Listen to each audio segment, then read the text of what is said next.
सबसे बड़ी जो एक परेशानी या एक वरी होती है पीएमपी अटेम्प्ट करने वालों के लिए, वो सबसे बड़ी ये होती है कि हमें एप्लीकेशन फॉर्म के अंदर लिखना क्या है। एप्लीकेशन फॉर्म के अंदर हमें अपनी एजुकेशन कैसे बतानी है, हमें अपने प्रोजेक्ट्स को कैसे लिखना है, और अगर हम एक अपने प्रोजेक्ट की इन्फॉर्मेशन सबमिट करते हैं और पीएमआई उसको ऑडिट करता है तो हमें क्या करना है। आज की इस वीडियो के अंदर मैं आपको वही तमाम चीज़ें बताऊंगा। सबसे पहले मैं आपको बताऊंगा कि एप्लीकेशन के अंदर लिखना क्या है। एक हम सैम्पल एक्सेल का मैंने स्ट्रक्चर बनाया आप लोगों के लिए, हम उसको डिस्कस करेंगे। उसके अंदर मैं पूरा आपको बताऊंगा कि आपने क्या क्या लिखना है, और फिर मैं आपको कुछ रियल टाइम एग्जांपल्स दूंगा कि आपने कैसे एक्सपीरियंस को अपने मेंशन करना है, और इतने सुपर ईजी वे में बताऊंगा कि गारंटेड फर्स्ट गो के अंदर आपकी एप्लीकेशन जो है वो अप्रूव होगी। अस्सलाम वालेकुम everyone, this is Farhan Yusuf, your resource person, और आज हम डिस्कस करना चाह रहे हैं कि कैसे आपने क्लियर स्टेप्स के थ्रू, जो मैं आपको बताऊंगा, कैसे आपने उनके थ्रू अपनी एप्लीकेशन को अप्रूव करवाना है, और कुछ सिंपल एग्जांपल्स दूंगा जिनको अगर आप फॉलो करेंगे तो I am pretty much sure कि आपकी विदाउट एनी स्ट्रेस आपकी एप्लीकेशन जो है वो प्रोसीड कर जाएगी, यानी कि अप्रूव हो जाएगी। तो एप्लीकेशन के अंदर एक्चुअली आपने बताना क्या क्या होता है। सबसे पहले आपने बताने होते हैं अपने प्रोजेक्ट्स जो आपने लास्ट 3 to 5 ईयर्स के अंदर जो हैं वो आपने किए हैं। और अगेन 3 to 5 ईयर्स या 2 ईयर्स के एक्सपीरियंस डिपेंड करता है आप किस बैकग्राउंड ऑफ क्वालिफिकेशन क्या है। तो अगर आपका हाई स्कूल डिग्री है तो आपको 5 साल का एक्सपीरियंस डेमोस्ट्रेट करना है। अगर आपकी बैचलर्स डिग्री है तो आपको 3 साल का, और अगर आपका पीएमआई एक्सेलरेटेड प्रोग्राम किसी के थ्रू आपने एजुकेशन लिया तो वो आपको 2 ईयर्स एक्सपीरियंस देना होता है। उसके अलावा आपने बताना होता है कि आपने 35 आवर्स की जो प्रोजेक्ट मैनेजमेंट का कोर्स वर्क किया है या क्लासेस दी हैं उनके बारे में बताना होता है। वो एप्लीकेशन जब आप सबमिट करते हैं पीएमआई को तो 5 दिन के अंदर अंदर वो आपको उसका डिसीजन देते हैं कि ये रिजेक्ट हो गई है, एक्सेप्ट हो गई है, या उसका ऑडिट है। अच्छा, सबसे पहली चीज़ जो आपने ये करनी है कि आपने जो भी प्रोजेक्ट बताना है, you have to be very much honest. आपको कोई ऐसा प्रोजेक्ट नहीं बताना जिस पे आपने काम नहीं किया हुआ, और आपने उसकी सपोर्टिव डॉक्यूमेंट को कलेक्ट रखना है अपने पास इकट्ठा रखना है, ताकि अगर ऑडिट हो, जो कि बहुत रेयर होता है, अगर ऑडिट हो तो फिर डेफिनेटली आप उसको प्रेजेंट करके अपना केस जो है वो अप्रूव करवा सकें। अच्छा, सबसे पहले तो हम देख लेते हैं जी कि एक्चुअली आपकी जो एप्लीकेशन है उसका स्ट्रक्चर क्या है। तो एप्लीकेशन के अंदर आपने 3 चीज़ें जो हैं अपनी वो दिखानी होती हैं। आपने सबसे पहले बताना है भाई कि आपके जो सर्टिफिकेट होगा उन पे क्या नाम है, यानी कि अगर आपकी बैचलर्स की डिग्री है या आपकी हाई स्कूल डिग्री है या एक्सेलरेटेड प्रोग्राम है तो उस पर क्या टाइटल है आपने वो बताना है। फिर आपने बताना है कि आपका जो आइडेंटिटी कार्ड है, identity card could be your CNIC, could be your passport, identity देनी है। फिर उसके बाद आपने बता देना है कि आपकी हाईएस्ट लेवल ऑफ एजुकेशन क्या है। इस पे आपका ईयर्स ऑफ एक्सपीरियंस जो है वो मैटर कर रहा होगा। ठीक है जी। लेट्स से मैंने कहा कि मेरी बैचलर्स डिग्री है फॉर एग्जांपल, या मास्टर्स डिग्री है। अच्छा, फिर आपने बता देना आपने कब से कब तक अटेंड की। लेट्स से मैं कहता हूँ कि 2004 से लेकर मैंने 2008 तक जो थी वो डिग्री अटेंड की। किस कंट्री से थी, लेट्स से यहाँ पे हम लिख देते हैं पाकिस्तान। आपकी फील्ड ऑफ स्टडी क्या थी, मैं लेट्स लिख देता हूँ इंफॉर्मेशन टेक्नोलॉजी। चूँकि मेरी एप्लीकेशन ऑलरेडी मैं पीएमपी हूँ तो मुझे ये एप्लीकेशन फिल करने की ऑप्शन आएगी नहीं, लेकिन ये स्ट्रक्चर आपको बहुत ज़्यादा हेल्प आउट करेगा। फिर आपने अपनी यूनिवर्सिटी का फुल नेम लिख देना, जैसे मैंने लिख दिया कि यूनिवर्सिटी ऑफ पंजाब। फिर आपने यहाँ पे आपने बताना है कि जो आपने 35 पीडीयूज ली हैं, यानी कि 35 जो आपने क्रेडिट आवर्स अपने पूरे किए, पीडीयूज पूरे किए हैं प्रोजेक्ट मैनेजमेंट की ट्रेनिंग के। वो लेट्स से अगर मैं कहता हूँ कि मैं पीएमआई के लाहौर चैप्टर से ट्रेनिंग ली है और उस कोर्स का नाम क्या था, लेट्स से मैं कहता हूँ पीएमपी प्रेप। कब स्टार्ट किया, यहाँ से आपने बता देना है किस मंथ में। लेट्स से मैंने कहा कि मैंने अक्टूबर में ही स्टार्ट की थी। कब शुरू की, अक्टूबर 2025 में, और उसी मंथ के अंदर वो कंप्लीट हो गई। लेट्स से तो यहाँ पे आपने वो लिख दिया। और यहाँ पे जो आपकी जिस भी इंस्टीट्यूट या जिस भी ऑर्गेनाइजेशन से, लेट्स से आप यूडेमी से भी लेते हैं तो आप यहाँ पे लिख देंगे यूडेमी का नेम लिख देंगे, जो कोर्स लिया उसका नेम, और वो बताया होगा सर्टिफिकेट के अंदर कि आपने कितने पीडीयूज पूरे करने हैं, कितने प्रोफेशनल डेवलपमेंट यूनिट आपको चाहिए, तो आपने वो लिख दिया। तो ये फर्स्ट वो चीज़ है जो आपने, लेट्स से मैं यहाँ पे नाम भी लिख के इस एप्लीकेशन को पूरा ही कर देता हूँ। तो आपने अपना qualification they the in terms of your degree, और साथ में आपने जो पीडीयूज पूरे किए हैं वो। देन आपको बताना है अपना एक्सपीरियंस। एक्सपीरियंस आपने इस फॉर्म में लिखना है। सबसे पहले आप बताएंगे आपका प्रोजेक्ट क्या है। लेट्स से मैं कहता हूँ कि मैंने एक ई लर्निंग सिस्टम बनाया था। कौन सी ऑर्गेनाइजेशन थी, ऑर्गेनाइजेशन का नाम लिख दें। आपका टाइटल क्या था, यहाँ पे टाइटल आपने बड़ा सोच समझ के लिखना है जो कि प्रोजेक्ट मैनेजमेंट से रिलेटेड हो। तो लेट्स से मैंने कह दिया कि मैं प्रोजेक्ट मैनेजर था। अच्छा, उसके बाद यहाँ पे आपके पास मल्टीपल ऑप्शंस आएंगी कि आपकी रिपोर्टिंग यानी फंक्शनल रिपोर्टिंग किस पे थी। आप कस्टमर सर्विसेज में थे, फाइनेंस में थे, लेट्स से मैंने कहा मैं आईटी या इंफॉर्मेशन सिक्योरिटी में था, इंफॉर्मेशन सिस्टम्स या आईटी में था। आपकी ऑर्गेनाइजेशन का प्राइमरी फोकस किया, यानी कि आपकी ऑर्गेनाइजेशन किस टाइप की थी। मैंने कहा लेट्स से कि वो फिनटेक या फाइनेंशियल सर्विसेज या कुछ भी आप यहाँ से सिलेक्ट कर सकते हैं। लेट्स से मैं कहता हूँ कि वो एजुकेशन और ट्रेनिंग से रिलेटेड थी। आपने कौन सी मेथोडोलॉजी अप्रोच की, आपने ट्रेडिशनल वाटरफॉल अप्रोच की, आपने एजाइल मेथोडोलॉजी के थ्रू अपना प्रोजेक्ट को एग्जीक्यूट किया, या हाइब्रिड अप्रोच थी। फिर आप बता देंगे आपकी टीम का साइज़ क्या था। अगेन ये तमाम जो मैंने ड्रॉप डाउन्स लगाई हैं ये सारी आपको आपकी एप्लीकेशन के अंदर ड्रॉप डाउन्स के तौर पे शो हो रही हैं। तो ये स्ट्रक्चर बनाने का मकसद ये है कि आप अपनी एप्लीकेशन पीएमआई के पोर्टल पे जाके चीज़ें कर रहे हो, आप अपनी एक्सेल की फॉर्म में बना सकते हैं। और अगर इस एक्सेल का लिंक चाहिए होगा तो आप मेरा लिंक्डइन का पेज जो है उस पर मुझे फॉलो कर लें और डीएम करेंगे, मैं आपको वहाँ पे इस एक्सेल का फॉर्मेट भी भेज दूंगा जिसके थ्रू आप अपनी प्रिपरेशन कर सकते हैं। फिर आपने बता दिया मेरा प्रोजेक्ट का टीम साइज़ क्या था। लेट्स से मैंने कहा देयर वाज 10 to 15 पीपल। अच्छा, उसके बाद आपने वैल्यू बतानी है या बजट क्या है। लेट्स से मैं कहता हूँ 1 to 5 मिलियन के दौरान था। फिर आपने बताना है कि आपने प्रोजेक्ट कब स्टार्ट किया, कब एंड किया। टेंटेटिव डेट्स होती हैं ये, तो लेट्स से आपने बताया कि मैंने जून 2017 में स्टार्ट किया और मैंने इसको एंड किया, लेट्स से 1 साल का प्रोजेक्ट था, 1 साल 1 माह का, तो 2018 में अटेंड किया। अच्छा, ये डेट्स आपने जो है ना बड़े एहतियात से लिखनी है क्योंकि आपको अपना 5 ईयर्स या 3 ईयर्स का एक्सपीरियंस पूरा करना है, ठीक है। तो आपने अपनी डेट्स ओवरलैप नहीं करनी है, यानी कि अगर लेट्स से एक एक्सपीरियंस ये है तो आपने दूसरा एक्सपीरियंस कोशिश करना है कि आप अपना एक्सपीरियंस, लेट्स से अगर मैं 2000 जुलाई 17 में स्टार्ट कर रहा हूँ और मुझे 3 साल का एक्सपीरियंस शो करना है जो कि 36 मंथ्स है, तो मेरे तीनों के जो मंथ्स हैं वो स्टार्ट टू एंड 3 ईयर्स का पूरा होना चाहिए। तो आपने वो ओवरलैपिंग का देखना है।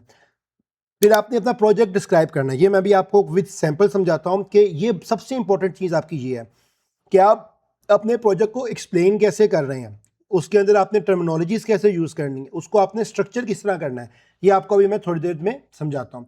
तो इसी तरह आप अपने 3, 4, 5 जितने भी प्रोजेक्ट हैं, लेट्स से अगर आपका कोई और प्रोजेक्ट है तो इस स्ट्रक्चर को कॉपी करके आप अपने तीनों चारों प्रोजेक्ट्स जो हैं वो सारे के सारे सेलेक्ट कर सकते हैं या उसकी डिस्क्रिप्शन ऐड कर सकते हैं।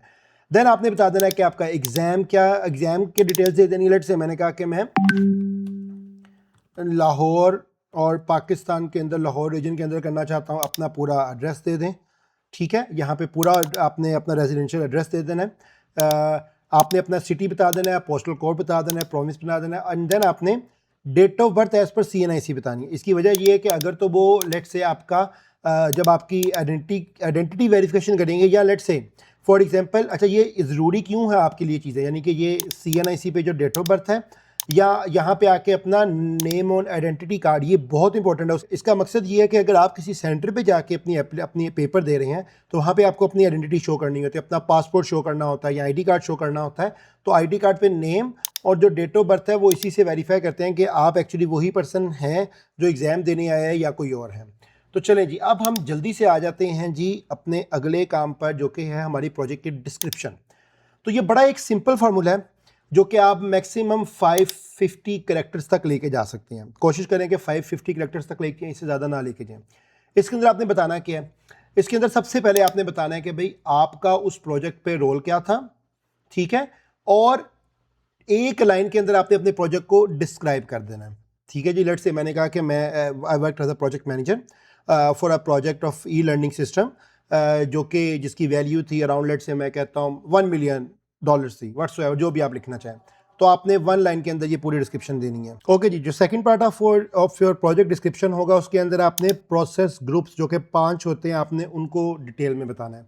जैसे कि आपने एक सेंटेंस बताना है कि आपने प्रोजेक्ट को इनिशिएट कैसे किया, एक सेंटेंस बताना है जिसके अंदर आपने बताना है कि आपने प्लानिंग के जो प्रोसेस ग्रुप है उसके अंदर क्या क्या काम किए।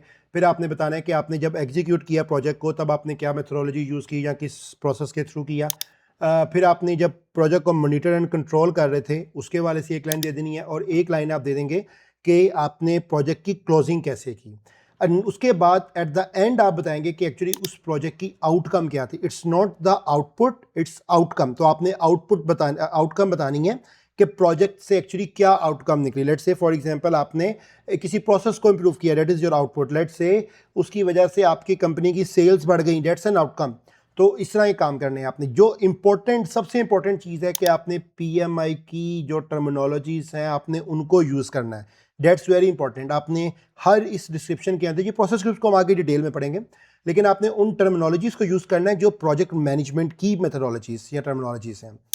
ओके जी, अब हम एक एग्जाम्पल से इसको देखते हैं। लेट्स से ये एक प्रोजेक्ट CRM का है, तो इसके अंदर अगेन वही 3 सेक्शन। पहला सेक्शन जिसके अंदर हम देखेंगे कि व्हाट वाज द प्रोजेक्ट, आपका रोल क्या था, उसकी एक लाइन की डिस्क्रिप्शन, देन 5 लाइंस आपने दे दी कि आपके प्रोजेक्ट के हर प्रोसेस ग्रुप के अंदर आपने क्या क्या किया, एंड लास्ट आपने बता दिया कि उसकी आउटकम क्या थी। तो लेट्स से अगर हम CRM को देखें तो मैंने इसके अंदर लिखा है कि मैंने एक क्रॉस फंक्शनल टीम को लीड किया, जिसके अंदर हमने क्लाउड बेस्ड CRM इम्प्लीमेंट किया, और रिटेल क्लाइंट के लिए ये 10 मंथ्स का था, यानी कि 10 मंथ्स का था, और 1.5 मिलियन बजट था। अब मैंने प्रिसाइजली सिंगल लाइन के अंदर सारे का सारा प्रोजेक्ट डिफाइन कर दिया, इसमें अपना रोल भी बता दिया, प्रोजेक्ट क्या था वो बता दिया, उसकी टाइमलाइन बता दी, और उसका मैंने टोटल फाइनेंशियल वैल्यू भी बता दी। उसके बाद आपने वन बाय वन एक एक चीज़ बतानी है। लेट्स से फर्स्ट प्रोसेस के अंदर आपने ये बता दिया कि ऐसे मैंने अपने जो प्रोजेक्ट था उसको इनिशिएट किया, तो ये इनिशिएशन का पार्ट है।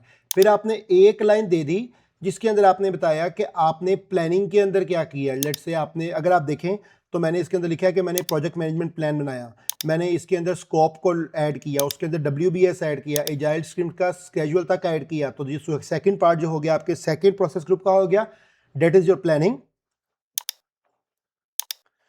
थर्ड पार्ट जो है वो आप यहाँ पे आ जाएं कि जस्ट आपने इसकी एग्जीक्यूशन कैसे की, आपने कोऑर्डिनेशन की डेवलपर्स और QA टीम्स के दरमियान, और सॉफ्टवेयर को इंक्रीमेंट्स में डिलीवर करवाया जिसने 90% और डिफेक्ट्स को रिजॉल्व कर दिया। फिर आपके पास अगला पार्ट जो आ जाएगा प्रोसेस ग्रुप का, वो आ जाता है यहाँ से कि आपने कैसे मॉनिटरिंग एंड कंट्रोल की, कि आपने अपने प्रोजेक्ट के अंदर KPIs के थ्रू, जो कि आपके बजट, स्प्रिंट और स्प्रिंट वेलोसिटी का था, KPIs उनको मॉनिटर किया, उनको ट्रैक किया, और आपने 15 चेंज रिक्वेस्ट लेके आए थ्रू इंटीग्रेटेड चेंज कंट्रोल। और लास्ट बट नॉट लीस्ट, मैं कलर चेंज कर लेता हूँ आपकी आसानी के लिए, लास्ट बट नॉट लीस्ट आपने एंड में बता दिया कि आपने अपना प्रोजेक्ट की क्लोजिंग कैसे की। आपने कैसे क्लोजिंग की, आपने लेट्स से यूज़र ट्रेनिंग की, हैंडओवर की या डॉक्यूमेंटेशन कस्टमर को, और प्रोजेक्ट को आर्काइव कर दिया प्रोजेक्ट रिकॉर्ड्स के अंदर। यहाँ पर अगर आप इसको दोबारा से डिटेल में देखें तो सबसे पहली चीज़ जो है वो हमने ये देखी कि हर एक प्रोसेस ग्रुप की एक एक सिंगल लाइनर डिस्क्रिप्शन आपने बड़ी प्रिसाइज दी। और अगर आप देखें तो मैंने बहुत सी इसके अंदर प्रोजेक्ट मैनेजमेंट की लैंग्वेज यूज़ की है, प्रोजेक्ट मैनेजमेंट की टर्मिनोलॉजीज़ यूज़ की हैं, जैसे मैनेजमेंट प्लान बनाया, प्रोजेक्ट मैनेजमेंट प्लान, मैंने WBS बनाया, मैंने उसके अंदर स्कोप ऐड किया प्लान के अंदर, मैंने स्प्रिंट स्केड्यूल किए, मैंने KPIs के थ्रू ट्रैकिंग की, मैंने चेंज रिक्वेस्ट की वाया चेंज कंट्रोल बोर्ड, और लास्ट में आपने लिख दिया भाई कि मेरे प्रोजेक्ट ने क्या आउटकम डिलीवर की। मैंने आपको बताया था जैसे लास्ट, बल्कि आगे हम देखेंगे कि PMI अब इवॉल्व हो चुका हुआ है, अब प्रोसेस की बात नहीं है, ये आउटकम ओरिएंटेड आपके प्रोजेक्ट्स होते हैं। तो लास्ट लाइन के अंदर आपने बता दिया कि आउटकम क्या है, कि आपने 2 वीक्स पहले प्रोजेक्ट को डिलीवर कर दिया। आउटकम क्या है कि आपने क्लाइंट्स को इम्प्रूव किया उसकी सेल ट्रैकिंग को बाय 30%।